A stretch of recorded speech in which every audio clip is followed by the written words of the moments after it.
ഹെറാഡ് കേസിൽ സോണിയാഗാന്ധിക്കും രാഹുൽ ഗാന്ധിക്കും ആശ്വാസം. ഇരുവർക്കുമെതിരായ ഇഡി കുറ്റപത്രം പരിഗണിക്കാൻ ഡൽഹി റാവൂസ് അവന്യൂ കോടതി വിസമ്മതിച്ചു.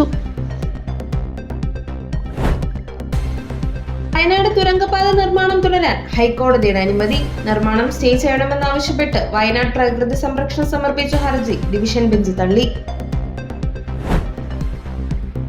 ശബരിമല സ്വർണ്ണക്കൊള്ളയിൽ സ്മാർട്ട് ക്രിയേഷൻ സിഇഒ പങ്കജ് ഭണ്ഡാരിയെ ചോദ്യം ചെയ്ത് പ്രത്യേക അന്വേഷണ സംഘം.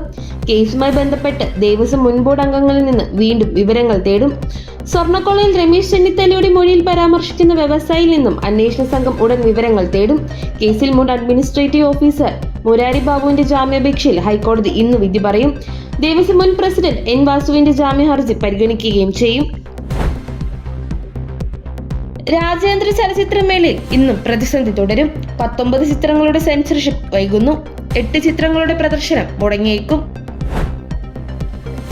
IPL മിനി താരലേലം ഇന്ന് അബുദാബിയിൽ. നടപടിക്രമങ്ങൾ ഒരുങ്ങുക ഉച്ചയ്ക്ക് 2:30. 10 ടീമുകൾക്ക് വേണ്ടത് 77 പേരെ. ലേലത്തിൽ മലയാളികൾ ഉൾപ്പെടെ 350 താരങ്ങൾ.